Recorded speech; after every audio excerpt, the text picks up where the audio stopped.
Καλώς ήρθατε στην Άλτεσκο. Ευχαριστούμε την Άλτεσκο για την πρόσκληση.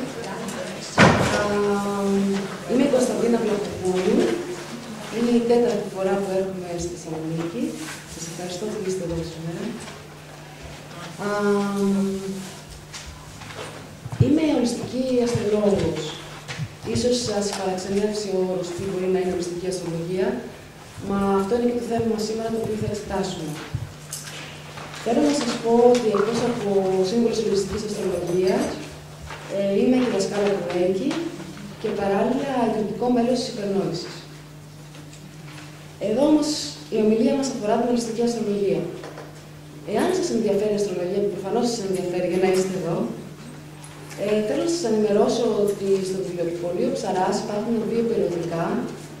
Το ένα από αυτά λέγεται Αστρολογική Πηξίδα και το άλλο λέγεται New Age Astrology. Εκεί αρθρογραφώ με άλλους συναδέλφους και παράλληλα, από όσο γνωρίζω, υπάρχει και μια πάρα πολύ ωραία προσπάθεια από τους φίλους αστρολογίας της Θεσσαλονίκης που έχουν φτιάξει μια πάρα πολύ όμορφη ομάδα εδώ και επίσης έχουν και μια νέα ιστοσελίδα, θα ακούσατε προφανώς κάποιες ομιλίες. Αυτό τι σημαίνει? Σημαίνει ότι βλέπουμε ότι υπάρχουν ομάδες ανθρώπων που σιγά σιγά ενώνονται κάτω από ένα κοινό παρανομαστή, τον παρανομαστή της γνώσης. Εάν αυτόν τον παρανομαστή τον πούμε αστρολογία ή κάτι άλλο, αυτό δεν έχει καμία σημασία. Εγώ το νόημα που ήρθα να δώσω εδώ, σύν το ότι να σας μιλήσω για την ολιστική αστρολογία, είναι ότι δεν βρισκόμαστε σε μία αντιπαράθεση η μία πλευρά με την άλλη. Το θέμα μας είναι να καταλάβουμε ότι κάθε μία αλήθεια συντονίζεται με κάποια συχνότητα. Και ανάλογα με τη συχνότητα που είμαστε εμείς οι άνθρωποι από φυσικού μας και με τη ροή που εμείς αντιλαμβανόμαστε, είναι σωστό για εμάς.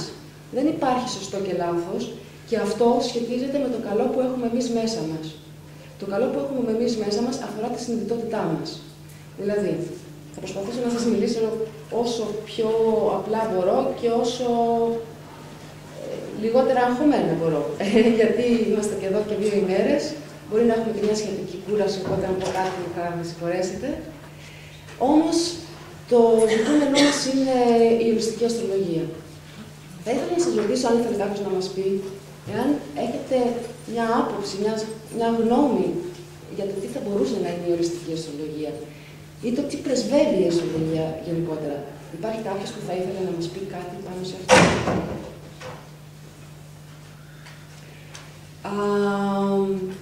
Θα προσπαθήσω να σας ανοίξω αυτό τον άξονα και να σας πω το εξής. Ασχολούμαι με την αστρολογία από τα 12 μου χρόνια. Έκανα μία πορεία περίπου 20 ετή με προσωπική διερεύνηση και εκεί που νόμιζα ότι δεν θα ξανασχοληθώ πλέον με την αστρολογία, γύρω στα 27-28 μου, στην κυριολεξία, η ζωή μου από έτσι πήγε έτσι και έτσι πήρα ένα εσωτερικό μήνυμα και είπα ότι μάλλον πρέπει να συνεχίσω να ασχολούμαι με την αστρολογία. Και τότε αποφάσισα να πάω σε μια σχολή αστρολογίας. Εκεί έμεινα για 10 ολόκληρα χρόνια. Μέσα σε αυτή τη σχολή διδάχθηκα τα 7 χρόνια από τα 10, πολλούς κλάδους της αστρολογίας. Καρμική αστρολογία, ιατρική αστρολογία, αστρολογία των σχέσεων και διάφορους άλλους κλάδους. Έτσι, όλη αυτή η πορεία άρχισε να ζυμώνεται μέσα μου και εκεί να καταλάβω και το εύρος αυτής της γνώσης. Επειδή ασχολούμαι ερασιτεχνικά και με τον τομέα της τέχνης, αλλά και των εναλλακτικών, εκεί είδα ότι υπάρχουν πολλοί κοινοί παρονομαστές. Οπότε μετά αποφάσισα να βγάλω τον αναλυτικό μου νου μέσα από διάφορα πλαίσια και να αφήσω τη ροή και να αφήσω τα πράγματα και τις τεχνικές να ρέουν μέσα μου. Έτσι λοιπόν, κάποια στιγμή ένιωσα ότι πρέπει να ονομάσω αυτόν τον κλάδο ολιστική αστρολογία. Γιατί ολιστική? Γιατί μιλά σε ψυχή, σώμα και πνεύμα, σε συναίσθημα δηλαδή σκέψη και σώμα και στα 4 βασικά επίπεδα. Δεν ξέρω εάν έχετε ακούσει γι' αυτά, αλλά τα 4 από αυτά είναι το αρχετυπικό, το διανοητικό, το συναισθηματικό και το φυσικό. Δηλαδή, θα σας δώσω ένα απλό παράδειγμα. Μπορεί να έχουμε μια ιδέα, αλλά μέχρι που να υλοποιήσουμε αυτή την ιδέα, παίρνει κάποιο χρόνο, παίρνει κάποια στάδια. Μπορεί, ας πούμε, για παράδειγμα, να έχουμε μια ιδέα, που αυτό στην αστρολογία το αποκαλούμε ερμή, και να την επεξεργαζόμαστε. Το εάν θα πράξουμε τα ανάλογα για αυτή την ιδέα να τη γιώσουμε, αφορά τον Άρη μας. Αφορά δηλαδή ένα άλλο κομμάτι της αστρολογίας. Και θα σας το ανοίξω τώρα προσπαθώντας να το πω απλά. Φανταστείτε έναν κύκλο. Ο κύκλος αποτελείται από 360 μοίρες. Τα ζώδια είναι 12. Αν διαιρέσουμε το 360 με το 12, το αποτέλεσμα που θα έχουμε είναι 30. Άρα λοιπόν, αμέσως καταλαβαίνουμε ότι κάθε μία ζωδιακή περιοχή αποτελείται από 30 μοίρες. Αυτές λοιπόν οι 30 μοίρες που αποτελείται το κάθε ζώδιο έχει 3 υποδιαιρέσεις, δηλαδή 3 δεκαήμερα, δηλαδή την τρισδιάστατη υπόσταση του κάθε ζωδίου. Τώρα, εάν σκεφτούμε ξανά τον κύκλο, ο οποίος κύκλος σημαίνει ότι είναι το σύμβολο της ολοκλήρωσης, είναι το σύμβολο της προστασίας και είναι το σύμβολο του ολόκληρου. Εάν βάλουμε μία τελεία στη μέση του κύκλου, που είναι στο κέντρο του, είναι το σύμβολο του ήλιου. Ο κύκλος λοιπόν με την τελεία στη μέση είναι το σύμβολο του ήλιου. Ο ήλιος δεν σημαίνει τίποτα άλλο από το ζώδιό μας. Ο ήλιος, λέμε, βρίσκεται στο τάδε ζώδιο. Δηλαδή η προβολή του ήλιου πάνω στη γη με βάση το ζώδιο, με βάση τον μήνα, είναι το ζώδιό μας. Ο ήλιος λοιπόν συμβολίζει αρχετυπικά το πνεύμα. Μαζί με τον ήλιο υπάρχουν και ένα σωρό άλλοι πλανήτες, οι οποίοι πηγάζουν κυριολεκτικά από την μυθολογία. Για παράδειγμα, ο Ερμής είναι ο αγγελιοφόρος θεός που μεταφέρει τα νέα. Ο Ερμής λοιπόν σε έναν χάρτη δείχνει τον τρόπο που εξεργαζόμαστε τις πληροφορίες, επικοινωνούμε και διάφορα άλλα. Ένα άλλο παράδειγμα, ο Άρης. Ο Άρης τι ήταν στη μυθολογία? Ο θεός του πολέμου. Δείχνει λοιπόν τον τρόπο που διεκδικούμε πράγματα. Η Αφροδίτη, για θυμηθείτε, τι μας έλεγαν, και στο δημοτικό κιόλας.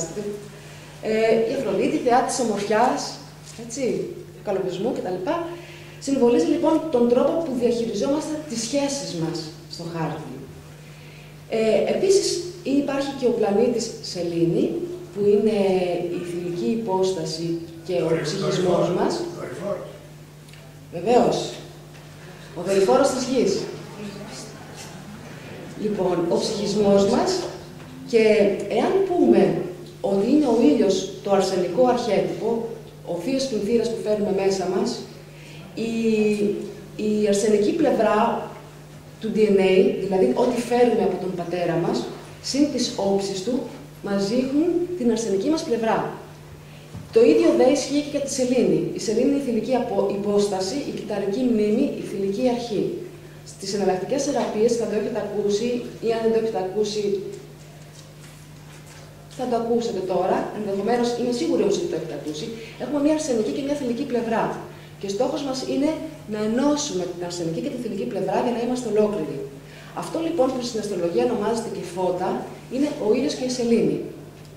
Φανταστείτε λοιπόν αυτό, το οποίο, αν το πούμε και λίγο φιλοσοφικά, σαν ένα αυγό. Το αυγό, το κέλυφος του αυγού, που είναι το εξωτερικό μας περίβλημα, δηλαδή το φαίνεστε, η περσόνα, είναι ο οροσκόπος μας. Το μέσα του αυγού, το ασπράδι του αυγού, το νερό, είναι η σελήνη. Και στο κέντρο είναι ο ήλιος, δηλαδή το πνεύμα. Αυτό συμβολίζει, είναι το σύμβολο της δημιουργικότητας. Σκεφτείτε ότι και εμείς μέσα από ένα αυγό βγαίνουμε. Και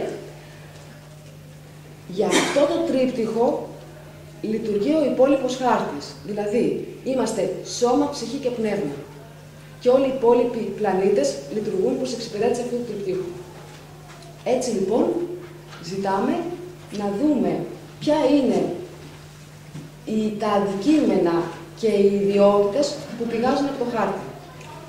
Έτσι λοιπόν, λέμε το εξής. Η αστρολογία έχει την έδρα της, πηγάζει μάλλον, και αντλεί πληροφοριακό υλικό από τη μυθολογία. Η μυθολογία είναι οι αρχετυπικές μας ιδιότητες, οι οποίες αυτές απεικονίζουν ανάγκες μας. Όταν λοιπόν κατανοήσουμε τις ανάγκες μας αυτές, μπορούμε να καταλάβουμε τα υλικά από τα οποία προερχόμαστε και να κατανοήσουμε το δυναμικό μας. Ο αστρολογικός χάρτης είναι σαν ένα παζλ που αν ενώσουμε όλους τους πλανήτες, που συνήθως είναι 11 αυτούς που εξετάζουμε, θα δούμε ολόκληρη την εικόνα. Εάν λοιπόν ο ήλιος είναι το πνεύμα και η σελήνη είναι ο ψυχισμός, ο Ερμής είναι η νόηση, το επικοινωνήν. Η Αφροδίτη είναι το σχετίζεστε, είναι οι σχέσεις μας. Ο Άρης είναι η δράση μας. Ο επόμενος πλανήτης που εξετάζουμε είναι ο Δίας και αφορά τον τρόπο που επεκτηνόμαστε ως προσωπικότητες. Ο Κρόνος είναι ο τρόπος που οριοθετούμε τον εαυτό μας. Ο Ουρανός είναι ο τρόπος που επαναστατούμε και μάλιστα ο Ουρανός είναι, επειδή είναι πολύ αργός, δηλαδή είναι πολύ μακριά από τον ήλιο, θεωρείται μαζί με τον Ποσειδώνα και τον Πλούτονα ως πλανήτης που εκπροσωπεί τις γενιές. Άρα λοιπόν όταν λέμε αυτός είναι της τάδε γενιάς, λέμε ότι ο Ουρανός, ο Ποσειδώνας και ο Πλούτονας είναι στις ίδιες περιοχές της ζωδιακές. Η αλήθεια είναι ότι ο χρόνος μας είναι περιορισμένος και είναι λίγο δύσκολο να τα ενώσουμε μέσα σε τόσο λίγο χρόνο για να γίνει κατανοητό, αλλά νομίζω ότι αν αφαιθείτε λίγο περισσότερο, δίχως να προσπαθείτε να εκλογικεύσετε όλα αυτά, θα καταλάβετε πολύ καλά τι λέμε, γιατί όλα αυτά είναι κώδικες που προέρχονται από πολλά χρόνια πριν μέσα μας. Άρα το γνωρίζουμε. Οπότε, αν θέλετε όσοι από εσάς ασκείτε την αστρολογία ή ενδιαφέρεστε να μπείτε μέσα σε αυτό, θα σας πρότεινα το εξής. Να πάρετε έναν κύκλο ή να πάρετε έναν χάρτη έτοιμο, μπορείτε μια φωτοτυπία να τον βρείτε, και να κάνετε αντιγραφή τους πλανήτες σας και να τους τοποθετήσετε μέσα στον κύκλο. Γιατί γράφοντας το σύμβολο με το χέρι, παίρνει το υποσυνείδητο την πληροφορία και σας ενώνει με την πηγή από πού προέρχεται. Θα σας πω το εξής. Αν το πάρουμε από ένα διαφορετικό επίπεδο, δεν ξέρω αν έχετε δει έναν αστρονομικό χάρτη. Ο αστρονομικός χάρτης περιέχει την ελληνική μυθολογία και την ελληνική αλφάβητο. Και εφόσον αυτό έχει, ας πούμε, μία δύναμη και μία αποδοχή από την παγκόσμια επιστημονική κοινότητα, σημαίνει ότι και είναι η απόδειξη ότι η ελληνική μυθολογία παίζει τεράστιο ρόλο. Και μην ξεχνάτε και η ελληνική γραμματεία πόσο μεγάλο ρόλο έχει παίξει στην επιστήμη και σε όλα αυτά τα οποία γνωρίζουμε, στην ιατρική, σε όλες τις επιστήμες, στη φιλοσοφία κτλ. Εντάξει, μπορούμε να λέμε πάρα πολλά πράγματα γι' αυτό. Εγώ θα ήθελα να σας δώσω ένα μήνυμα σήμερα εδώ και θα σας το τοποθετήσω λίγο αστρολογικά. Το ζώδιο των Ιχθύων, το οποίο είναι και το 12ο ζώδιο, εμπεριέχει το σύνολο της γνώσης των υπόλοιπων ζωδίων, επειδή ακριβώς είναι το 12ο. Και το 12 είναι πολύ σημαντικός αριθμός, γιατί θυμηθείτε 12 μήνες, 12 μαθητές του Χριστού, σε κάποιες αποκρουστικές και σοβεριστικές διαδρομές, 12 η έλευση του DNA. Αυτό το 12 το ακούμε από διάφορους δρόμους. Κάτι σημαίνει. Ορίστε. 12 η ώρα. 12 η ώρα θα είστε στο Μαριό. Οι ώρες. 12 οι ώρες. Εντάξει. Βεβαίως. Κάτι σημαίνει αυτό το 12. Όπως έχουμε λοιπόν 12 ζώδια, έχουμε και 12 οίκους. Το τελευταίο λοιπόν ζώδιο του χάρτη είναι οι Ιχθύς. Οι Ιχθύς έχουν κυβερνήσει πλανήτη τον Ποσειδώνα. Δεν είναι τυχαίο ότι το ζώδιο των Ιχθύων σχετίζεται με το συλλογικό ασυνείδητο, δηλαδή εμπεριέχει τη γνώση του όλου. Και αυτό δεν δουλεύει με τον αναλυτικό νου, γιατί ο Ποσειδώνας είναι η ανώτερη βαθμίδα της Αφροδίτης. Και αν η Αφροδίτη είναι οι βασικές μας αισθήσεις, ο Ποσειδώνας είναι οι ανώτερες δονήσεις αυτών των αισθήσεων. Δηλαδή η διαίσθηση, το άειλο, αυτό που διαβάζω, αυτό που είναι στον αέρα, το οποίο δεν μπορώ να το πιάσω με τα χέρια μου. Και είναι αυτό που λέμε η διαίσθηση. Όλοι ξέρουμε τι σημαίνει διαίσθηση. Όλοι έχουμε μέσα μας αυτόν τον πυρήνα. Δεν υπάρχει κάποιος που δεν έχει Ποσειδώνα. Δεν υπάρχει κάποιος που δεν έχει διαίσθηση, λοιπόν. Άρα, λοιπόν, ακόμη και η προσευχή μας, όταν θα προσευχηθούμε στο Θεό ή όπου πιστεύει ο καθένας, αλλά στο Θείο, κατά γενικές γραμμές, είναι Ποσειδώνας. Δηλαδή, θέλω να πω ότι κάθε ένας πλανήτης συντονίζεται με μια ιδιότητά μας. Αλλά επειδή ο Ποσειδώνας είναι το σύνολο που σχετίζεται, ο συμβολισμός που σχετίζεται με το συλλογικό, αλλά αφορά και το όλον, δεν χρειάζεται να σκεφτόμαστε, απλά συντονιζόμαστε. Σκεφτείτε το εξής απλό. Πάτε στη θάλασσα Κοιτάξτε πόσο όμορφα, όχι εσείς και εγώ και όλοι μας, πόσο νιώθουμε όμορφα, εναρμονισμένοι. Ή όταν βγούμε στη φύση, πόσο συντονιζόμαστε με τη φύση και πόσο ολοκληρωμένοι νιώθουμε μέσα μας. Δεν σκεφτόμαστε γι' αυτό, απλά συμβαίνει. Και που αναπνέουμε, δεν σκεφτόμαστε, απλά συμβαίνει. Είναι κάποια πράγματα που είναι φυσικά. Το κακό είναι ότι έχουμε φύγει λίγο από τη φύση. Το καλό όμως είναι ότι γυρίζουμε λίγο στη φύση. Και γινόμαστε πιο, ας πούμε, συντονισμένοι σε αυτό, δίχως να σκεφτόμαστε. Το καλό λοιπόν της εποχής είναι το εξής, ότι ο Ποσειδώνας μπήκε στο ζώδιο των Ιχθύων. Ο Ιχθύης έχει να κάνει με το όλον και ο Ποσειδώνας έχει να κάνει με τη σύνθεση. Αυτό είναι πάρα πολύ σημαντικό. Συμπληρωματικά, να σας πω το εξής. Πολλοί από εσάς ίσως το γνωρίζετε και κάποια ίσως όχι. Εδώ και μερικά χρόνια έχει μπει ο ουρανός στο ζώδιο του Κρυού. Αυτό σηματοδοτεί κάποιες αλλαγές, οι οποίες έχουν προέλθει από την αφύπνιση του συλλογικού, η οποία ενδεχομένως να μην είναι απολύτως συνειδητή, αλλά συμβαίνει σε ένα εσωτερικό επίπεδο, την περίοδο 2003-2010. Τότε λοιπόν που έγινε η αφύπνιση του συνειδητού και άρχισε να εκδηλώνεται από τη στιγμή που μπήκε ο ουρανός στον Κρυό. Εκεί λοιπόν άρχισε ένας νέος κύκλος εποχής. Όταν αυτό συνέβη, χωροχρονικά, ήταν ακριβώς πριν 85 χρόνια, όσο είναι ο κύκλος δηλαδή του ουρανού. Τότε είχαμε τον κράχ. Κοιτάξτε τώρα πάλι, έχουμε μια κρίση. Φτιαχτεί ή όχι, δεν έχει σημασία. Συγχρονικά όμως συμβαίνει να τη βιώνουμε. Όλα λοιπόν είναι μοναδικά. Βλέπουμε δηλαδή την αστρολογία, η οποία αποτυπώνει τη συγχρονικότητα με θαυμαστό τρόπο. Έτσι λοιπόν, όπως μπορούμε να δούμε τη συγχρονικότητα με θαυμαστό τρόπο όσον αφορά την προσέγγιση της συγχρονικότητας ή της πρόβλεψης εντός εισαγωγικών, και εδώ να σημειώσω ότι η πρόβλεψη είναι σύν Αθηνά και χείρα κίνη, δεν μας κινούν οι πλανήτες. Η συνειδητή μας προσπάθεια και οι συνειδητές μας κινήσεις είναι αυτές οι οποίες θα συμβάλλουν για το αποτέλεσμα. Εμείς δεν είμαστε, έχουμε προσλαμβάνουσες, έχουμε πνεύμα, έχουμε ψυχή, δεν είμαστε έρμεα, έχουμε δύναμη, έχουμε επιλογές. Μπορεί η αστρολογία να μας πει ότι ο δρόμος μας είναι αυτός, αλλά μέσα στον δρόμο μας υπάρχουν πολλές πόρτες. Ποια πόρτα θα ανοίξετε μέσα σε αυτόν τον δρόμο, αυτό είναι ένα τυχαίο γεγονός. Γιατί μπορεί να είναι ότι εγώ θα κρατάω αυτό και σας να σας θυμίζει κάτι από την παιδική σας ηλικία και να θυμηθείτε ότι αυτό είναι καλό και να έρθετε εδώ. Μπορεί να είναι η συγχρονικότητα της στιγμής. Ο δρόμος όμως είναι δρόμος. Ο κύκλος. Το πάμε από αλλού τώρα γιατί η ροή άλλαξε, δεν πειράζει. Όλα είναι μέσα στη συγχρονικότητα, όλα έχουν το λόγο τους. Ο κύκλος. Τα 12 ζώδια είπαμε, αλλά για να ορίσουμε τον κύκλο πρέπει να αρχίσουμε από τον οροσκόπο. Τι είναι ο οροσκόπος? Ο οροσκόπος είναι η προβολή του ήλιου πάνω στη γη με βάση την ώρα και τον τόπο που έχει γεννηθεί ένας άνθρωπος. Από τη στιγμή λοιπόν που βρούμε αυτό το σημείο και το χαράξουμε στο χάρτη, δηλαδή φανταστείτε τον κύκλο, ένας κύκλος, έτσι, ο κύκλος. Από τη στιγμή που βρούμε το χρονοχρονικό σημείο και το σημειώσουμε πάνω στον κύκλο, αυτό ορίζει και τον οροσκόπο. Με βάση αυτή τη γραμμή, ορίζουμε μία ευθεία και άλλη μία ευθεία, μία οριζόντια και μία κάθετη.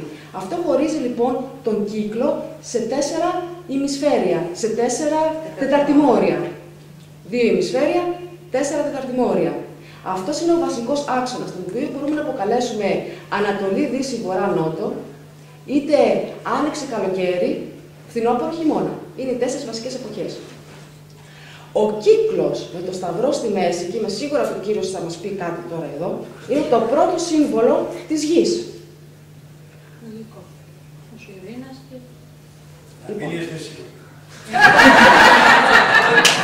Έκανα λάθος να πω.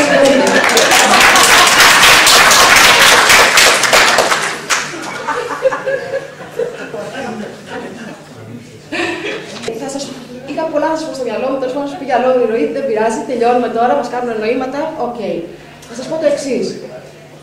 Η αστρολογία είναι ένα πολύτιμο εργαλείο γνώσης που εμπεριέχει τις ποιότητες τις οποίες φέρουμε μέσα μας και μας κάνει να γνωρίσουμε τον εαυτό μας και εγώ ασχολούμαι 30 χρόνια και γνωρίζω τον εαυτό μου κάθε μέρα, αυτό δεν έχει τελειωμό. Όμως, πραγματικά σας παροτρύνω να μπείτε μέσα σε αυτό, αν δεν γνωρίζετε, γιατί θα ανακαλύψετε ένα τεράστιο πλούτο. Όπως είναι η ψυχή τεράστια και το πνεύμα που δεν έχει τέλος και όριο, έτσι είναι και η στιγμή. Σας ευχαριστούμε.